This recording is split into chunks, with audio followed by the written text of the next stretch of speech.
Hi, everybody. Good morning. Welcome back to the online platform of fifth semester BA English Methodology of Literature. Guys, we were discussing here through the last module some of the important points. First of all, it was post colonial criticism, and also we discussed here Gandhi and the anti colonial struggle. After that, we discussed here, we analyzed cultural materialism, and also we discussed new historicism, and today I would like to analyze another important topic named Marxist criticism. Once again, come on, Marxist criticism. So, friends, today's important point is on Marxism. മാർക്സിസത്തെ കുറിച്ചാണ് നമ്മൾ ഇന്ന് പ്രധാനമായിട്ടും സംസാരിക്കാൻ പോകുന്നത്. So guys, listen very carefully what I am going to explain here. Okay. അപ്പോൾ Marxist criticism എന്നതിൽ എന്താണ് Marxism എന്ന് നോക്കാം. ഓക്കെ, ഇനി എല്ലാവരും എൻ്റെ കൂടെ ഒന്ന് വായിച്ച് come on. Let us proceed today's online class. Read along with me. Come on. Marxism. Communist Manifesto 1848 was jointly written by Karl Marx and Frederick Engels. Understood? അപ്പോൾ 1848 രചിക്കപ്പെട്ട കമ്മ്യൂണിസ്റ്റ് മാനിഫെസ്റ്റോ എന്ന് പറയുന്ന അവരുടെ പുസ്തകം, അത് ജോയിൻ്റ്ലി റിട്ടൺ, രണ്ട് പേര് കൂടിയിരുന്ന് എഴുതിയതാണ്. ആരൊക്കെ? ഒന്ന് കാൾ മാക്സും അദ്ദേഹത്തിൻ്റെ സുഹൃത്തായ ഫ്രെഡറിക് എംഗൽസും. പറഞ്ഞു മനസ്സിലായോ? Okay. It is in this work that the principles of communism are explained. ഈ ഒരു വർക്കിലാണ്, ദാറ്റ് മീൻസ് കമ്മ്യൂണിസ്റ്റ് മാനിഫെസ്റ്റോ എന്ന വർക്കിലാണ് എന്ത് ചെയ്തിരിക്കുന്നത്? പ്രിൻസിപ്പിൾസ് ഓഫ് കമ്മ്യൂണിസം, ഒരു കമ്മ്യൂണിസം എന്ന് പറയുന്ന ഒരു പ്രത്യയശാസ്ത്രത്തിൻ്റെ ഐഡിയോളജിയുടെ പ്രിൻസിപ്പിൾസ്, ആദർശങ്ങളും തത്വങ്ങളും വിശദീകരിച്ചിരിക്കുന്നത്, എക്സ്പ്ലെയിൻ ചെയ്തിരിക്കുന്നത് കമ്മ്യൂണിസ്റ്റ് മാനിഫെസ്റ്റോ എന്ന പുസ്തകത്തിലാണ്. ആരൊക്കെ കൂട്ടെഴുതി? ജോയിൻ്റ്ലി റിട്ടൺ കാൾ മാക്സും ഫ്രെഡറിക് എംഗൽസും. ഓക്കെ, പറഞ്ഞു മനസ്സിലായോ? ഓക്കെ, നെക്സ്റ്റ് വായിക്കൂ. Marxism is a school of thought that has political, economic, social, literary and other bearings. അപ്പോൾ എന്താണ് ഈ മാർക്സിസം എന്നതുകൊണ്ട് അർത്ഥമാക്കുന്നത്? അത് ഒരു തരം സ്കൂൾ ഓഫ് തോട്ടാണ്, ഒരു തരം ചിന്തയുടെ ഒരു സ്കൂളാണ്, ഒരു ചില ചിന്താധാരയാണ്. ദാറ്റ് ഹാസ് പൊളിറ്റിക്കൽ, ആ ഒരു ചിന്താധാരയുള്ള സ്കൂളുകളിൽ അതിൽ രാഷ്ട്രീയമുണ്ടാവും, എക്കണോമിക് സാമ്പത്തികമുണ്ട്, സോഷ്യൽ സാമൂഹികമുണ്ട്, ലിറ്റററി സാഹിത്യമുണ്ട്, ആൻഡ് അതർ ബിയറിങ്സ് മറ്റിവിടെ പറയാത്തൊക്കെ ഉണ്ട്. ദാറ്റ് മീൻസ് ഒരു ചിന്താരീതിയാണ്. ആ ചിന്താരീതിയിൽ സാമ്പത്തികത്തെക്കുറിച്ച് ചിന്തിക്കുന്നുണ്ട്, രാഷ്ട്രീയത്തെക്കുറിച്ച് ചിന്തിക്കുന്നുണ്ട്, സോഷ്യൽ, സാംസ്കാരിക, സാമുദായിക കാര്യങ്ങളെക്കുറിച്ച് ചിന്തിക്കുന്നുണ്ട്. അതോടൊപ്പം തന്നെ സാഹിത്യ, നോൺ ലിറ്റററി തുടങ്ങിയ പല കാര്യങ്ങളും അതിൽ ചർച്ച വിഷയമാവുന്നുണ്ട്. Understood? Good. Okay friends, moving on. Next important point, history of Marx and Marxism. മാർക്സിൻ്റെയും മാർക്സിസത്തിൻ്റെയും ചരിത്രം നോക്കൂ ചെറുതായിട്ട്. കാൾ മാക്സ് 1883, 18 ജനിച്ച് 83 മരണപ്പെട്ടു. ഫ്രെഡറിക് എംഗൽസ് 1820, 20 ജനിച്ചു, 1895 പരലോകം അണഞ്ഞു. ഇനി കാൾ മാക്സ് നോക്കൂ. ജോയിൻസ് റാഡിക്കൽ മൂവ്മെൻറ്റ്, ഒരു റാഡിക്കൽ മൂവ്മെൻറ്റിൽ ജോയിൻ ചെയ്ത ആളാണ് ആര്? Karl Marx. Exiled from Germany, ഒരു വേള ജർമ്മനിയിൽ നിന്നും ഒളിച്ചോടേണ്ടി വന്നു. Exiled from Germany, goes to Paris, അങ്ങനെ നേരെ പാരീസ്, ഫ്രാൻസിലേക്ക് പോവുകയാണ്. അവിടെയും രക്ഷയില്ലാതെ കണ്ടപ്പോൾ ഗോസ് ടു ലണ്ടൻ, നേരെ എവിടേക്ക് ചേക്കേറി? ലണ്ടനിലേക്ക് പോന്നു. ആൻഡ് ലണ്ടനിൽ വെച്ചാണ് റൈറ്റ്സ് മെയിൻ വർക്ക്സ്, പ്രധാനപ്പെട്ട വർക്കുകളൊക്കെ ചെയ്തത്. പറഞ്ഞു മനസ്സിലായോ നിങ്ങൾക്ക്? അതാണ് റാഡിക്കൽ മൂവ്മെൻറ്റ് എന്ന് പറഞ്ഞാൽ. ജർമ്മനിയിൽ അദ്ദേഹം ഒരു സോഷ്യലിസ്റ്റ് ആയിരുന്നു. ജർമ്മനിയിൽ നിൽക്കക്കള്ളിയില്ലാതായപ്പോൾ പാരീസിലേക്ക് എക്സൈൽ ചെയ്തു. അവിടെയും രക്ഷയില്ലാതായപ്പോൾ ലണ്ടനിലേക്ക് എക്സൈൽ ചെയ്തു. അവിടെ നിന്നാണ് റൈറ്റിംഗ് തുടങ്ങിയത്. Okay, good. Next, Engels. Factory ഓണറാണ്, വലിയ മുതലാളിയാണ്, സോഷ്യലിസ്റ്റാണ്, സ്കോളറാണ്, പണ്ഡിതനാണ്. Aids Marx financially. കാൾ മാർക്സിനെ സാമ്പത്തികമായി സഹായിക്കുന്ന ഒരു ആൾ കൂടിയാണ് ആര്? നമ്മളെ എംഗൽസ്. ബോത്ത്, ഇനി രണ്ടാൾ കൂടി പറയാം. Important figures in the socialist international. ഇവ രണ്ടുപേരും സോഷ്യലിസ്റ്റ് ഇൻ്റർനാഷണൽ ഇമ്പോർട്ടൻ്റ് ഫിഗേഴ്സാണ്, വളരെ പ്രധാനപ്പെട്ട വ്യക്തിത്വങ്ങളാണ്. പറഞ്ഞ മനസ്സിലായോ നിങ്ങൾക്ക്? ഓക്കെ, ക്ലിയർ അല്ലേ? ഗുഡ്. ഇനി മാർക്സിസ്റ്റ് ക്രിറ്റിസത്തിൽ കാറൽ മാർക്സിനെ കുറിച്ച് പഠിക്കാം. ഏട്ടാ ഒന്ന് വായിച്ചു എല്ലാവരും, കമോൺ, എൻ്റെ കൂടെ വായിച്ചു, come on. Marxist criticism is based on the political and economic theories of Karl Marx. അത് പഠിച്ചോളൂ. മാർക്സിസ്റ്റ് ക്രിറ്റിസം എന്നുള്ളത് അതിൻ്റെ ഒരു ആധാരശില എന്ന് പറയുന്നത്, അത് ബേസ് ചെയ്തിരിക്കുന്നത് on the political and economic തിയറീസാണ്. രാഷ്ട്രീയപരമായിട്ടും സാമ്പത്തികപരമായിട്ടും കാറൽ മാർക്സിനൊരു തിയറി ഉണ്ട്. ആ തിയറിയെ ബേസ് ചെയ്തുകൊണ്ടാണ് മാർക്സിസം ഉണ്ടായിട്ടുള്ളത് എന്നർത്ഥം. അപ്പോൾ മാർക്സ് എന്ന് പറഞ്ഞാൽ കാറൽ മാർക്സിൻ്റെ രാഷ്ട്രീയപരമായ അദ്ദേഹത്തിൻ്റെ ഒരു രീതിയും പിന്നെ സാമ്പത്തികമായ അദ്ദേഹത്തിൻ്റെ ഒരു കാഴ്ചപ്പാടുമുണ്ട്. അതിനെ ബേസ് ചെയ്തുകൊണ്ടാണ് മാർക്സിസം ക്രിറ്റിസം ഉണ്ടായിരിക്കുന്നത്. 1818-1883. Okay. Some representatives of this school are. ഈ സ്കൂളിലെ ചില പ്രധാനപ്പെട്ട വ്യക്തികൾ: Christopher Caudwell, George Lukacs, Lucien Goldmann and Walter Benjamin. ഇവരാണ് ഈ സ്കൂളിലെ പ്രധാനപ്പെട്ട ആളുകളെന്ന് പറയുന്നത്. Understood or not? Good. Okay guys, ഇനി നിങ്ങൾ നെക്സ്റ്റ് ഒരു ഇമ്പോർട്ടൻ്റ് പോയിൻ്റ് കൂടെ വായിക്കൂ. ഇങ്ങനെയാണ് ചോദ്യം: what is Marxism in simple terms? ഒരു ലഘു ഭാഷയിൽ പറഞ്ഞാൽ എന്താണ് മാർക്സിസം എന്ന് ചോദിച്ചാൽ നിങ്ങൾ ഇങ്ങനെയാണ് ആൻസർ ചെയ്യേണ്ടത്. Marxism is A political and economic way of organising society. ഉണ്ടാവും. അപ്പോൾ സൊസൈറ്റിയെ നിർമ്മിക്കുന്നതിൽ, സമൂഹത്തെ ഉണ്ടാക്കിയെടുക്കുന്നതിനുള്ള രാഷ്ട്രീയവും സാമ്പത്തികവുമായ ഒരു വഴിയാണ് മാർക്സിസം.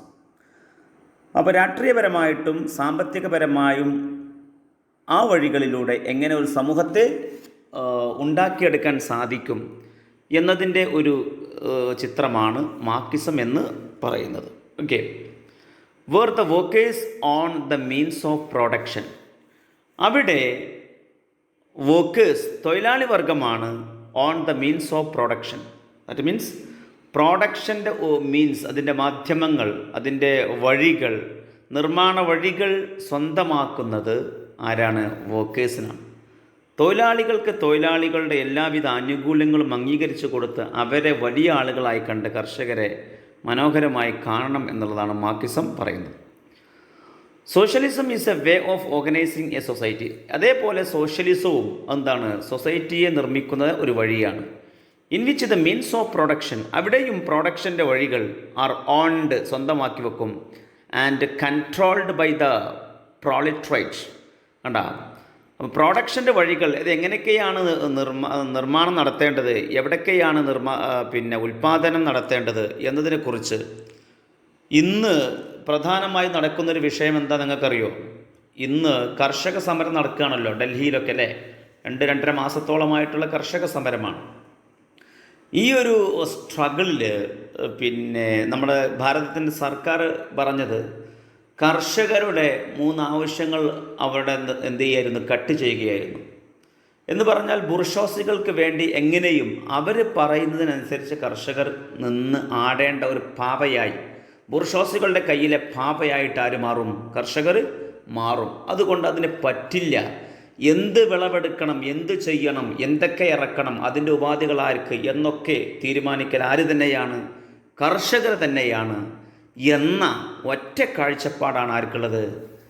കർഷകർക്ക് ഉള്ളത്. അല്ലാതെ ഞങ്ങൾ ആരുടെയും കയ്യിലെ പാവകളാവാൻ താല്പര്യമില്ല എന്ന് പറഞ്ഞിട്ടുള്ള സമരങ്ങളാണ് നടക്കുന്നത് ഡൽഹിയുടെ തെരുവോരങ്ങളിൽ, അല്ലേ? കേന്ദ്രത്തിൽ. അപ്പോൾ ഇവിടെ മാർക്സിസം പറയുന്നത്, അന്നേ മാർക്സിസ്റ്റ് പറയുന്നുണ്ട് എന്ത്? ഈ മീൻസ് ഓഫ് പ്രൊഡക്ഷൻ എല്ലാ ഉൽപാദന സാമഗ്രികളും ഓൺഡ് സ്വന്തമാവണം ആൻഡ് കൺട്രോൾഡ് നിയന്ത്രിക്കണം ബൈ ദ പ്രോളിട്രേറ്റ്. ആര്? പ്രോളിട്രേറ്റ് എന്ന് പറഞ്ഞാൽ തൊഴിലാളി വർഗ്ഗങ്ങളാണ് അത് നിയന്ത്രിക്കുകയും അത് വിൽക്കുകയും അത് കൊയ്യുകയും ഒക്കെ ചെയ്യേണ്ടത്. എന്ത് കൊയ്യണം എന്ത് വെയ്യണം എന്നൊക്കെ തീരുമാനിക്കുന്നത് ആരാണ്? പ്രോളിട്രേറ്റ് ആണ്. ദാറ്റ് മീൻസ് തൊഴിലാളി വർഗ്ഗമാണ്. പറഞ്ഞു മനസ്സിലായോ? Okay. Marks proposed that this was the next നെസറി. Marks അവിടെ സംഗതി കൂടി പറയുന്നു. This was the first next നെസറി. ഇതായിരുന്നു അടുത്ത ഒരു സ്റ്റെപ്പ്. നെക്സ്റ്റ് നെസസറി വേണ്ട അത്യാവശ്യ സാധനം. Step in the progress of history. ചരിത്രത്തിൻ്റെ പുരോഗതിയുടെ ഭാഗമായി അടുത്ത സ്റ്റെപ്പ് ഇതാണ്. എന്ത്? എല്ലാം നിയന്ത്രിക്കുന്നത് പ്രോളിട്രേറ്റ് ആവണം. ആരെ? തൊഴിലാളികൾ ആവണം. എല്ലാം അവരുടെ കീഴിലാവണം. ഇതാണ് മാർക്സത്തിൻ്റെയും സിമ്പിളായി പറഞ്ഞാൽ. ഓക്കെ. ഇത് നമുക്ക് നെക്സ്റ്റ് ഒരു പോയിന്റ് വായിക്കും എല്ലാവരും. Come on. What is the main purpose of communism? എന്താണ് കമ്മ്യൂണിസത്തിൻ്റെ മെയിൻ പേർപ്പസ്? എൻ്റെ കൂടെ ഉണ്ടോ? നിങ്ങൾ ശ്രദ്ധിക്കൂ. കമോൺ.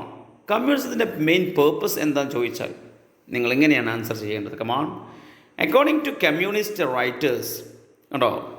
കമ്മ്യൂണിസത്തിൻ്റെ പ്രധാനപ്പെട്ട ഒരു ലക്ഷ്യം, ഉദ്ദേശം എന്താണെന്ന് ചോദിച്ചാൽ അക്കോർഡിംഗ് ടു കമ്മ്യൂണിസ്റ്റ് റൈറ്റേഴ്സിൻ്റെ അഭിപ്രായത്തിൽ ആൻഡ് തിങ്കേഴ്സ്, ചിന്തകളുടെയും അവരുടെ ചിന്തിക്കുന്ന ആളുകളുടെ കമ്മ്യൂണിസത്തിൽ അവരുടെ അഭിപ്രായത്തിൽ ദ ഗോൾ ഓഫ് കമ്മ്യൂണിസത്തിൻ്റെ ലക്ഷ്യം എന്ന് പറഞ്ഞാൽ is to create a stateless classless society and to end capitalism. ശ്രദ്ധിച്ചോളൂ.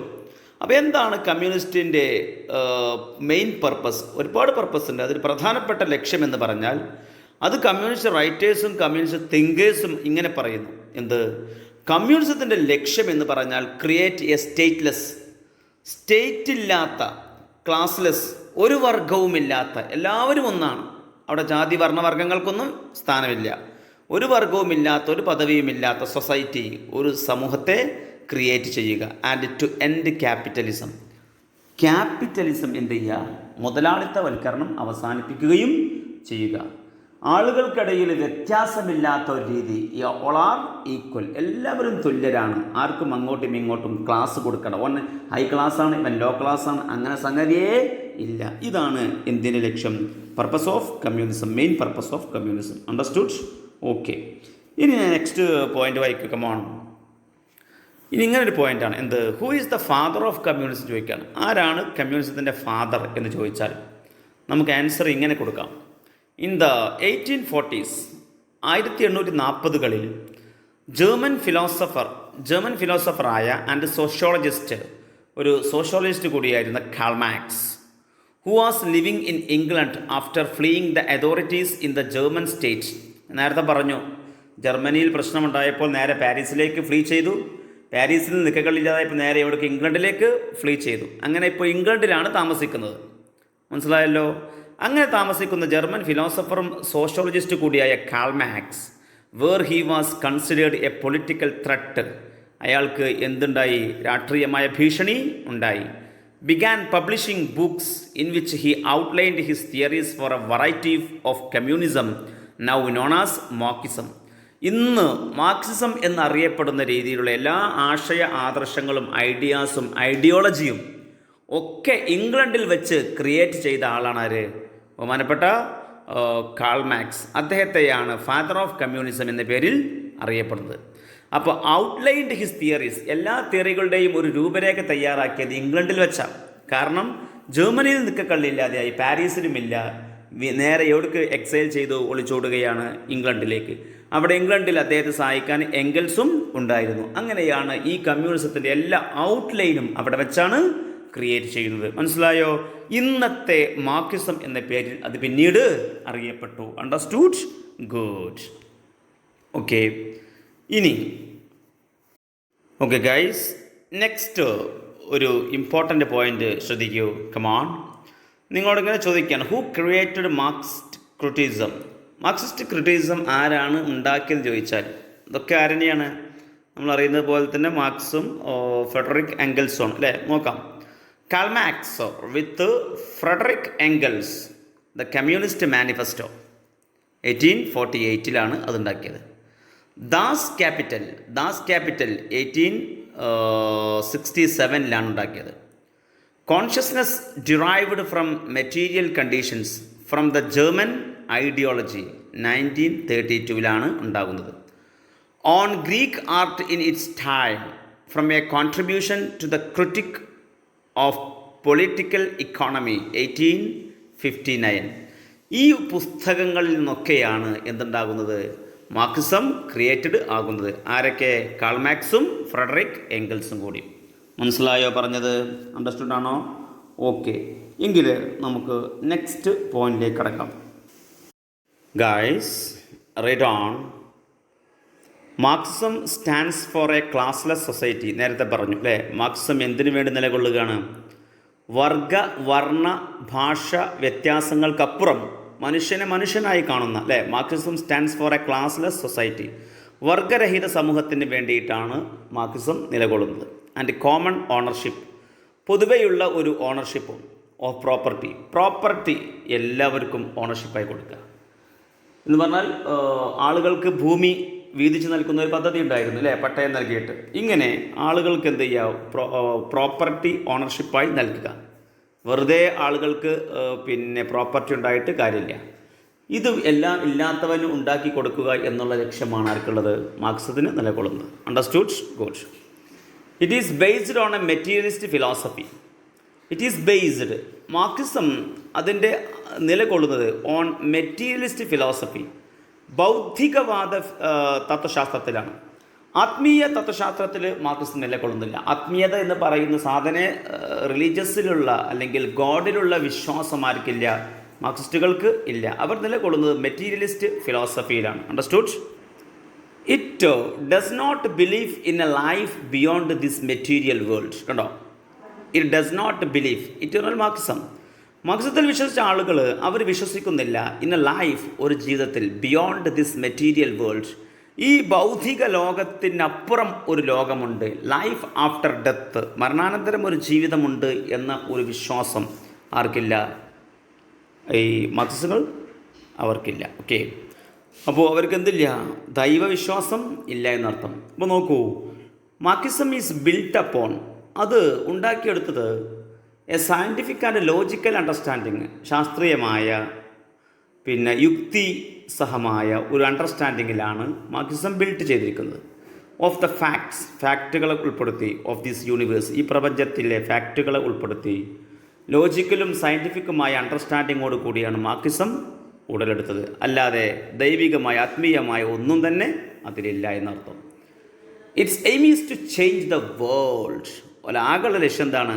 ഈ ലോകത്തെ ഒന്ന് മാറ്റിമറിക്കാം. Its aim is to change the world. ലോകത്തെ ഒന്ന് മാറ്റിമറിക്കണം. ദിസ് ഇസ് അവർ aim.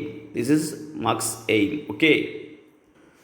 Okay friends, read on next point. The main problem here is the exploitation of the poor by the rich. ഇതാണ് ഇവിടുത്തെ യഥാർത്ഥ പ്രശ്നം എന്ന് പറയുന്നത്. എന്താണ് പ്രധാനപ്പെട്ട വിഷയം? ഇത് എക്സ്പ്ലോയിറ്റേഷൻ തന്നെയാണ്, ചൂഷണം അല്ലേ? ഓഫ് ദ പുവർ, പാവപ്പെട്ടവനെ ചൂഷണം ചെയ്യുക. ബൈ ദ റിച്ച്, ആരെ? പണക്കാരൻ അല്ലേ? അവൻ്റെ സ്ഥലമായിരിക്കും, അവൻ്റെ പാടം, അവിടെ എങ്ങനെ അധ്വാനിച്ച് അവനെങ്ങനെ ഇട്ടടങ്ങാറൊക്കെ. എന്തെങ്കിലും കൊടുക്കുമോ? നന്നായിട്ട് കൊടുക്കില്ല. പണ്ട് കാലങ്ങളിലൊക്കെ ആണെങ്കിൽ അവർക്ക് എന്തെങ്കിലും തിന്നാൻ കിട്ടിയാൽ മതി അല്ലേ? വല്ലാത്തൊരവസ്ഥയായിരുന്നു. പാവപ്പെട്ടവനെ എന്ത് ചെയ്യുക? പണക്കാരൻ ചൂഷണം ചെയ്യുക. ഇതാണ് ഇവിടുത്തെ പ്രധാനപ്പെട്ട പ്രശ്നം. As a result of this industrial capitalism, ഈ ഒരു വ്യാവസായിക മുതലാളിത്തത്തിൻ്റെ ഫലമായിട്ട്, as a result of this industrial capitalism, the worker is alienated. തൊഴിലാളി പറ്റെ അകലാൻ തുടങ്ങി. And he has no control over his work. അവൻ്റെ തൊഴിലിൽ അവനക്ക് തന്നെ ഒരു കൺട്രോള് കിട്ടാതെയായി. മനസ്സിലായോ? The worker is reduced to mere hand. തൊഴിലാളി കേവലം എന്തായി ചുരുങ്ങി? ഒരു കൈയായി ചുരുങ്ങി. എല്ലാം അവൻ്റെ കയ്യിലൂടെ. ഡെസ്റ്റൈൻഡ് ഓൺലി ടു വർക്ക്, തൊഴിൽ ചെയ്യാൻ മാത്രമുള്ള വിധിക്കപ്പെട്ട ഒരു കൈയായി അവൻ ചുരുങ്ങിപ്പോയി. മനസ്സിലായല്ലോ? ഓക്കെ, നെക്സ്റ്റ് പോയിന്റ് വായിക്കൂ. Come on. This is Marx observation in Das Kapital 1867. 1867 പ്രസിദ്ധീകരിച്ച ദാസ് ക്യാപിറ്റലിൽ മാർക്സിൻ്റെ ഒബ്സർവേഷനാണിത്. This idea of class discrimination. നോക്കൂ, അപ്പോൾ വർണ്ണ വിവേചനം അല്ലെങ്കിൽ വർഗ വിവേചനം, വർഗത്തിലെ വ്യത്യാസങ്ങൾ. This idea of class discrimination is very important in the Marxist ideology. Marxist പ്രത്യയശാസ്ത്രത്തിൽ, ഐഡിയോളജിയിൽ ഏറ്റവും ഇമ്പോർട്ടൻ്റ് കാര്യമാണ് എന്ത്? ക്ലാസ് ഡിസ്ക്രിമിനേഷൻ, വർഗവിവേചനം എന്ന് പറയുന്നത്. A class of people controls the factory. ഒരു കൂട്ടം ആളുകൾ, എ ക്ലാസ് ഓഫ് പീപ്പിൾ, ഒരു വർഗം ആളുകൾ, കൺട്രോൾസ് ദ ഫാക്ടറി, അവർ ഫാക്ടറി നിയന്ത്രിക്കുന്നു, ആൻഡ് ദ ഇൻഡസ്ട്രി, വ്യവസായശാലകളും അതോടൊപ്പം തന്നെ തൊഴിൽ സംരംഭങ്ങളും ഒക്കെ ആര് നിയന്ത്രിക്കുന്നു? എ ക്ലാസ് ഓഫ് പീപ്പിൾ, ഒരു കൂട്ടം ആളുകൾ കൺട്രോൾ ചെയ്യുന്നു. കാൾഡ് മീൻസ് ഓഫ് പ്രൊഡക്ഷൻ എന്ന് പറഞ്ഞാൽ എന്ത് ഉൽപ്പാദിപ്പിക്കണം, എങ്ങനെ ചെയ്യണം, എവിടെ കുത്തണം എന്നൊക്കെ എല്ലാ സംഗതികളും, ആര് കൊയ്യണം, എന്ത് ഇറക്കണം, എന്ത് വിത്ത് ഇറക്കണം എന്നൊക്കെ തീരുമാനിക്കുന്നൊരു കൂട്ടർ, അങ്ങനത്തെ ഒരു കൂട്ടർ. And a class of people, മറ്റൊരു കൂട്ടർ, who work in the factory, ഫാക്ടറിയിൽ വർക്ക് ചെയ്യാനൊരു കൂട്ടർ. മനസ്സിലായ? രണ്ട് കൂട്ടരാണ്. ഒന്ന് class of people controls the factory, ഫാക്ടറിയെയും ഇൻഡസ്ട്രിയെയും നിയന്ത്രിക്കുന്നൊരു കൂട്ടർ. മറ്റൊരു കൂട്ടർ a class of people who work in the factory, ഫാക്ടറിയിൽ പണിയെടുക്കുന്നൊരു കൂട്ടർ. They may be called the capitalist. അവരെ, ആദ്യം പറഞ്ഞവരെ ക്യാപിറ്റലിസ്റ്റ് എന്ന് വിളിക്കാം, capitalist class. And the labour class, രണ്ടാമത് പറഞ്ഞവരെ എന്ത് വിളിക്കാം? ലേബർ. ഒന്ന് മുതലാളിത്ത വർഗമെന്നും രണ്ട് തൊഴിലാളി വർഗമെന്നും വിളിക്കാം. Understood? Good. Okay guys, read on next point. The Marxist view of society has two bases. Marxist view of society has, അതിലേക്ക് എന്തുണ്ട്? ടു ബേസസ്, രണ്ട് അടിസ്ഥാനങ്ങളുണ്ട്. അപ്പോൾ സമൂഹത്തിൽ മാർക്സിസ്റ്റ് ചിന്തകൾക്ക് രണ്ട് അടിസ്ഥാനമുണ്ട്. ദ ഫസ്റ്റ്, ഒന്നാമത്തെ അടിസ്ഥാനം ഈസ് ഇക്കണോമിക് ബേസ്, സാമ്പത്തിക അടിത്തറ തന്നെയാണ്. And a cultural superstructure, മറ്റൊന്ന് സാംസ്കാരിക ഉയർന്ന സ്ട്രക്ചർ, സൂപ്പർ സ്ട്രക്ചർ കേട്ടോ, cultural superstructure. This refers to the means of production. അപ്പോൾ കൾച്ചറൽ സൂപ്പർ സ്ട്രക്ചർ അല്ലെങ്കിൽ എക്കണോമിക് ബേസ് എന്നുള്ളത് refers to the means of production. Means of പ്രൊഡക്ഷനാണ് distribution and exchange. ഡിസ്ട്രിബ്യൂഷന് exchange ഒക്കെയാണ് അതിൽ പറയുന്നത്. ദ സെക്കൻഡ്, രണ്ടാമത്തെ ബേസ് എന്ന് പറയുന്നത് ഈസ് ദ വേൾഡ് ഓഫ് ഫിലോസഫിയാണ്. ഫിലോസഫിയുടെ ലോകമാണ്, ആർട്ടിൻ്റെ ലോകമാണ്, റിലീജിയൻ്റെ ലോകമാണ്, ലോ ആൻഡ് അതേഴ്സ്. ഓക്കെ, ഒന്നാമത്തത് എക്കണോമിക് ബേസാണ്, കൾച്ചറൽ സൂപ്പർ സ്ട്രക്ചറാണ്. അതിൽ ഉൾപ്പെടുന്നതാണ് എന്ത്? മീൻസ് ഓഫ് പ്രൊഡക്ഷനും ഡിസ്ട്രിബ്യൂഷനും ആൻഡ് എക്സ്ചേഞ്ചും. രണ്ടാമത് പറയുന്നത് second is the world of ഫിലോസഫിയുടെ ലോകമാണ്, ആർട്ടിൻ്റെ ലോകമാണ്, റിലീജിയൻ്റെ ലോകമാണ്, law and others. Okay friends, next നമുക്ക് എന്താണ് Marxist criticism, what is Marxist criticism എന്നുള്ള ഒരു പോയിന്റ് ചർച്ച ചെയ്യാം. ഓക്കെ, ഒന്ന് വായിച്ചെല്ലാവരും. Come on. The theory of literature. The theory of literature, ലിറ്ററേച്ചറിൻ്റെ തിയറി എന്ന് പറഞ്ഞാൽ ദാറ്റ് മീൻസ് സാഹിത്യ സിദ്ധാന്തം evolved from Marxist principles. Marxist പ്രിൻസിപ്പിളിൽ നിന്നും, തത്വങ്ങളിൽ നിന്നും, മാർക്സിസ്റ്റ് ആശയങ്ങളിൽ നിന്നും ഉണ്ടായിത്തീർന്ന സാഹിത്യ സിദ്ധാന്തം ഈസ് കാൾഡ് മാർക്സിസ്റ്റ് ക്രിറ്റിസം. അതിനെയാണ് മാർക്സിസ്റ്റ് ക്രിറ്റിസം എന്ന് വിളിക്കുന്നത്. അപ്പോൾ മാർക്സിസ്റ്റ് ക്രിറ്റിസം എന്ന് പറഞ്ഞാൽ എന്താണ്? The theory of literature evolved from Marxist principles. Marxist ആശയങ്ങളിൽ നിന്നും ഉണ്ടായിത്തീർന്ന തിയറി ഓഫ് ലിറ്ററേച്ചറിനാണ് മാർക്സിസ്റ്റ് ക്രിറ്റിസം എന്ന് വിളിക്കുന്നത്. ഓക്കെ, അക്കോർഡിംഗ് ടു ദിസ്, ഇതുകൊണ്ട് അക്കോർഡിംഗ് ടു ദിസ്, ഈ ഒരു അഭിപ്രായത്തിൽ എ റൈറ്റേഴ്സ് ക്ലാസ്, ഒരു എഴുത്തുകാരൻ്റെ വർഗം, ഒരു ഏത് വർഗത്തിൽപ്പെട്ട എഴുത്തുകാരനാണോ എഴുതുന്നത്, a writer's class is mirrored in the work, അത് അവൻ്റെ വർക്കിൽ പ്രതിഫലിക്കും, മിറർ ചെയ്യും. എന്താ പറഞ്ഞത്? എ റൈറ്റേഴ്സ് ക്ലാസ്, ഒരു എഴുത്തുകാരൻ്റെ വർഗം, അവൻ ഏത് വർഗത്തിൽപ്പെട്ട എഴുത്തുകാരനാണോ അപ്പോൾ ആ വർഗത്തിന് അനുകൂലമായിട്ട് ഇവൻ എഴുതുകയുള്ളൂ. മനസ്സിലായി പറഞ്ഞത്? അതാണ് സംഗതി. എ റൈറ്റേഴ്സ് ക്ലാസ്, ഒരു എഴുത്തുകാരൻ്റെ വർഗം ഈസ് മിറേർഡ്, അത് അവൻ പ്രതിഫലിക്കുന്നതാണ് ഇൻ ദ വർക്ക്, അവൻ്റെ എഴുത്തിൽ. ഇറ്റ് ഈസ് നോട്ട് ഇൻസ്പിറേഷൻ, അതൊരു ഇൻസ്പിറേഷൻ അല്ല, ഓർ ജീനിയസ്, അല്ലെങ്കിൽ ഒരു ജീനിയസും അല്ല. That creates great art, great art ഉണ്ടാക്കുന്നത് ബട്ട് വൺ സോഷ്യൽ കോണ്ടെക്സ്റ്റാണ്. എന്താ പറഞ്ഞത്? അപ്പോൾ ഗ്രേറ്റ് ആർട്ട്, വലിയ വലിയ കലകൾ നിർമ്മിക്കപ്പെടുന്നത്, ഉണ്ടാക്കുന്നത് അത് ജീനിയസിൻ്റെയോ അല്ലെങ്കിൽ ഇൻസ്പിറേഷൻ കൊണ്ടോ ഒന്നും അല്ല. പിന്നെ എങ്ങനെയാണ്? ഓൺ സോഷ്യൽ കോണ്ടെക്സ്റ്റാണ്. ഒരാളുടെ സാമൂഹിക പശ്ചാത്തലമാണ് വലിയൊരു ആർട്ട്, ഒരു കല ഉണ്ടായിത്തീരാൻ സാധിക്കും. അല്ല അവൻ ജീനിയസ് ആവണം എന്നുള്ളതോ അല്ലെങ്കിൽ അവന് ഇൻസ്പിറേഷൻ ഉണ്ടാവണം എന്നൊന്നും ആവശ്യമില്ല എന്നർത്ഥം. അവൻ്റെ സാമൂഹിക പശ്ചാത്തലം എന്താണോ അതിനനുസരിച്ചിരിക്കും. Okay, understood? Yes. Okay guys, moving on. Next important point. The scholars of the Frankfurt school of Marxist aesthetics.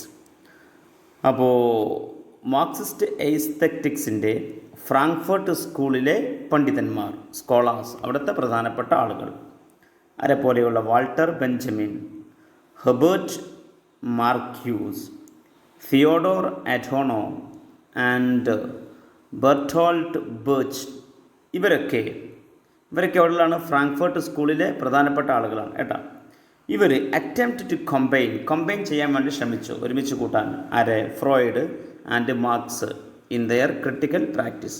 അവരുടെ ക്രിട്ടിക്കൽ പ്രാക്ടീസിൽ എന്ന് പറഞ്ഞാൽ ഫ്രാങ്ക്ഫർട്ട് സ്കൂളിലെ പ്രധാനപ്പെട്ട പണ്ഡിതന്മാരായ ഈ ആളുകളുടെ ക്രിട്ടിക്കൽ പ്രാക്ടീസിൽ ആരും കൂടി ഉൾപ്പെടുത്താൻ? ഫ്രോയിഡിനെയും മാർക്സിനെയും കൂടി ഇൻവോൾവ് ചെയ്യിക്കാൻ ഇവരെന്ത് ചെയ്തു? ശ്രമിച്ചു എന്നർത്ഥം. Okay friends, so let us have a next an important point. All of you read, come on. The Soviet Writers Congress. Soviet എഴുത്തുകാരുടെ സമ്മേളനത്തിൽ ഇൻ 1944, അതായത് 1944 നടന്ന സോവിയറ്റ് റൈറ്റേഴ്സ് കോൺഗ്രസ് അവർ നിർബന്ധിച്ചു that literature to be a party agency. സാഹിത്യം എന്നുള്ളത് എന്താണ്? ഒരു പാർട്ടി ഏജൻസി ആവണം. എന്ന് പറഞ്ഞാൽ ഈ കമ്മ്യൂണിസ്റ്റ് ആളുകളുടെ ചില ഫിലിമുകൾ, ചില പുസ്തകങ്ങൾ ഒക്കെ എന്തിനെ പ്രചരിപ്പിക്കാനുള്ളതായിരിക്കും? കമ്മ്യൂണിസത്തെ പ്രചരിപ്പിക്കാനുള്ളതായിരിക്കും. നിങ്ങൾ ശ്രദ്ധിച്ചിട്ടില്ലേ? അതിനാവണം എന്നുള്ളതാണ് എന്ത് സോവിയറ്റ് റൈറ്റേഴ്സിൻ്റെ കോൺഗ്രസ്സിൽ സമ്മേളനത്തിൽ 1944 അങ്ങനെ പറഞ്ഞു. എന്ത് ചെയ്ത് നിർബന്ധിച്ചു? That literature to be a party agency. സാഹിത്യം എന്നുള്ളത് പാർട്ടി ഏജൻസികളാവണം. ഇൻ ദ 1930s, എന്നാൽ 30കളിൽ they developed the narrow view, ഒരു ഇടുങ്ങിയ ചിന്ത, ഒരു കുടുസമായ ചിന്ത. That literature is for political purpose and propaganda. ഇങ്ങനെയായിരുന്നത് ലിറ്ററേച്ചർ എന്ന് പറഞ്ഞാൽ എന്തിനുള്ളതാണ്? ഫോർ പൊളിറ്റിക്കൽ പേർപ്പസ്, രാഷ്ട്രീയപരമായ ആവശ്യങ്ങൾക്കും ആൻഡ് പ്രൊപ്പഗണ്ട, പ്രചരിപ്പിക്കുന്നതിന് വേണ്ടിയാണ് എന്ത് ലിറ്ററേച്ചർ എന്നുള്ള ഒരു നാരോ വ്യൂ, ഒരു ഇടുങ്ങിയ ചിന്താരീതി 30കളിൽ ഡെവലപ്പ് ചെയ്തിരുന്നു. എന്നാൽ സോവിയറ്റ് റൈറ്റേഴ്സ് കോൺഗ്രസ്സുകാർ 1944 അവർ എന്തിന് നിർബന്ധിച്ചു, കീർത്തിച്ചു? ലിറ്ററേച്ചർ എന്ന് പറഞ്ഞാൽ to be a party agency, അതൊരു പാർട്ടിയുടെ ഏജൻസി ആയിരിക്കണം. ആ സാഹിത്യത്തിലൂടെ പ്രധാനപ്പെട്ട എഴുത്തുകാർ മാർക്സിസത്തെക്കുറിച്ച് എഴുതുകയും അതിലൂടെ പാർട്ടി വളരാൻ ശ്രമിക്കുകയും വേണം. അത് ഫിലിമായാലും എന്തായാലും ഇങ്ങനെ പാർട്ടി ഏജൻസി ആവണം ലിറ്ററേച്ചർ എന്ന് അഭിപ്രായപ്പെട്ടിട്ടുണ്ട് സോവിയറ്റ് റൈറ്റേഴ്സിൻ്റെ കോൺഗ്രസ്സിൽ 1944 ഒപ്പീനിയൻ ഉണ്ട്. പ്രായപ്പെട്ടു. Good. Okay guys, moving on. Next important point. Marxist ഫിലോസഫിയുടെ അഭിപ്രായത്തിൽ എന്താണ് ഐഡിയോളജി? അല്ലേ? What is ideology according to Marxist philosophy എന്ന് ചോദിച്ചാൽ നിങ്ങളുടെ ആൻസർ ഇങ്ങനെ ആയിരിക്കണം. എന്താണ് പ്രത്യയശാസ്ത്രം ചോദിച്ചാൽ നിങ്ങൾ ഇങ്ങനെ എഴുതണം. എന്ത്? അക്കോർഡിംഗ് ടു മാർക്സിസ്റ്റ് ഫിലോസഫി അവരുടെ അഭിപ്രായത്തിൽ ideology refers to the beliefs. പ്രത്യയശാസ്ത്രം, ആശയങ്ങൾ എന്നൊക്കെ പറഞ്ഞാൽ റെഫേഴ്സ് ടു ദ ബിലീഫ്സ്, അത് വിശ്വാസത്തെ റെഫർ ചെയ്തുകൊണ്ടിരിക്കും. വാല്യൂസ്, മൂല്യങ്ങളെ, ആൻഡ് വേയ്സ് ഓഫ് തിങ്കിങ്, ചിന്താരീതികളെ, ആൻഡ് ഫീലിംഗ്, തോന്നലുകൾ, ആശയങ്ങളെ, through what human beings perceive, ഇതിലൂടെ എന്താണ് മനുഷ്യവർഗം മനസ്സിലാക്കിയത്, മനുഷ്യൻ എന്താണ് മനസ്സിലാക്കിയത് എന്നതിലൂടെയുള്ള ഫീലിങ്സും വേ ഓഫ് തിങ്കിങ്ങും ചില മൂല്യങ്ങളും ചില ആചാരവിശ്വാസങ്ങളുമാണ് ഐഡിയോളജി എന്നതുകൊണ്ട് അർത്ഥമാക്കുന്നത്. മാർക്സിസ്റ്റ് ഫിലോസഫിയുടെ അഭിപ്രായത്തിൽ അതാണ് ideology. Understood? Good. Okay friends, ഇനി നമുക്ക് മറ്റൊരു ഇമ്പോർട്ടൻ്റ് പോയിന്റിലേക്ക് മൂവ് ആവാം. റൂൾ ആൻഡ് ഹെജിമണിയാണ്. ഭരണവും അധീശത്വവും, റൂൾ ആൻഡ് ഹെജിമണി എന്നതിനെക്കുറിച്ചുള്ള ഒരു വ്യത്യാസം എന്ന് നോക്കാം. എല്ലാവരും വായിക്കണേ. Come on. Rule and hegemony. Come on. Antonio Gramsci distinguishes between rule and hegemony just as Althusser distinguishes between state control and state power. മനസ്സിലായി പറഞ്ഞത് എന്താ ഞാൻ പറഞ്ഞ കമാൺ ആൻറ്റോണിയോ ഗ്രാംസി വ്യത്യസ്തമാക്കുന്നത് ബിറ്റ്വീൻ റൂളിനെയും ഹെജിമണിയെയും രണ്ടും വ്യത്യസ്തമായാണ് പറയുന്നത്. ഇതുപോലെ തന്നെ അൽത്യൂസർ ബിറ്റ്വീൻ സ്റ്റേറ്റ് കൺട്രോളിനെയും ആൻഡ് സ്റ്റേറ്റ് പവറിനെയും വ്യത്യസ്തമാക്കിയതുപോലെ. അപ്പോൾ അൽത്യൂസർ എന്ന് പറയുന്ന സ്കോളാർ എന്ത് ചെയ്തിരിക്കുന്നു, സ്റ്റേറ്റ് കൺട്രോളിനെയും സ്റ്റേറ്റ് പവറിനെയും ഡിസ്റ്റിങ്ക്വിഷ് ചെയ്തിരിക്കുന്നു, അതുപോലെ വ്യത്യസ്തമാക്കി. അതുപോലെ തന്നെയാണ് ആൻറ്റോണിയോ ഗ്രാംസി എന്ത് ചെയ്തിരിക്കുന്നു, റൂളിനെയും ഹെജിമണിയെയും എന്ത് ചെയ്തിരിക്കുന്നു, ഡിസ്റ്റിങ്ക്വിഷ് ചെയ്തിരിക്കുന്നു. ഓക്കെ, എന്താ rule? Rule is direct political control. Rule എന്ന് പറഞ്ഞാൽ നേരിട്ടുള്ള രാഷ്ട്രീയപരമായ നിയന്ത്രണമാണ് റൂള്. രാഷ്ട്രീയത്തെ നേരിട്ട് നിയന്ത്രിക്കുക എന്നുള്ളതാണ് റൂൾ കൊണ്ട് അർത്ഥമാക്കുന്നത്. Okay, it uses force. അതിനെന്ത് വേണ്ടി വരും? ചില ശക്തി വേണ്ടി വരും, യൂസസ് ഫോഴ്സ് വേണ്ടി വരും. 2. എന്നാൽ ഹെജിമണി, അതേസമയം on the other hand hegemony is a class outlook. അതൊരു വർഗ ഔട്ട്ലുക്കാണ്, ക്ലാസ് ഔട്ട്ലുക്കാണ്, ഓർ വേൾഡ് വ്യൂ അല്ലെങ്കിൽ വേൾഡ് വ്യൂ ആണ്. ദാറ്റ് ഗവേൺസ് എ പീപ്പിൾ, അത് നിയന്ത്രിക്കുന്നത് ജനങ്ങളാണ്. മറ്റേത് ഫോഴ്സ് വേണ്ടി വരുമെന്ന് പറഞ്ഞു അല്ലേ. It is linked to culture and ideology. എന്നാൽ അത് എന്തുമായി ബന്ധിച്ചിരിക്കുന്നു? സംസ്കാരവും ഐഡിയോളജിയും പ്രത്യയശാസ്ത്രവുമായി ബന്ധിച്ചിരിക്കുന്നു. Raymond Williams defines it in his Marxism and literature 1977. 1977 publish ചെയ്ത മാർക്സിസം ആൻഡ് ലിറ്ററേച്ചർ എന്ന പുസ്തകത്തിൽ റേമണ്ട് വില്യംസ് ഇങ്ങനെ ഡിഫൈൻ ചെയ്യുന്നു. എങ്ങനെ? Hegemony is social control. Hegemony എന്ന് പറഞ്ഞാൽ അതൊരു സാമൂഹിക കൺട്രോളാണ്, സോഷ്യൽ കൺട്രോളാണ്. Making certain views and beliefs appear natural and necessary. Okay, അപ്പോൾ നാച്ചുറൽ ആയിട്ടുള്ള നെസസറി ആയിട്ടുള്ള ബിലീഫിൻ്റെയും കാഴ്ചപ്പാടിൻ്റെയും നിർമ്മിക്കുക എന്നതുമായി ബന്ധപ്പെട്ടുള്ള സോഷ്യൽ കൺട്രോളാണ് ഹെജിമണി എന്നതുകൊണ്ട് അർത്ഥമാക്കുന്നത് എന്ന് ആര്? റേമണ്ട് വില്യംസ് തൻ്റെ പുസ്തകമായ മാർക്സിസം ആൻഡ് ലിറ്ററേച്ചർ എന്ന പുസ്തകത്തിൽ. Okay, good. അപ്പോൾ ഓക്കെ ഫ്രണ്ട്സ്, ഇത്രയും കാര്യങ്ങളൊക്കെയാണ് മാർക്സിസ്റ്റ് ക്രിറ്റിസിസം എന്ന ഒരു ടൈറ്റിലിനെ ബേസ് ചെയ്തുകൊണ്ട് ഇന്ന് നമുക്ക് ചർച്ച ചെയ്യാനുള്ളത്.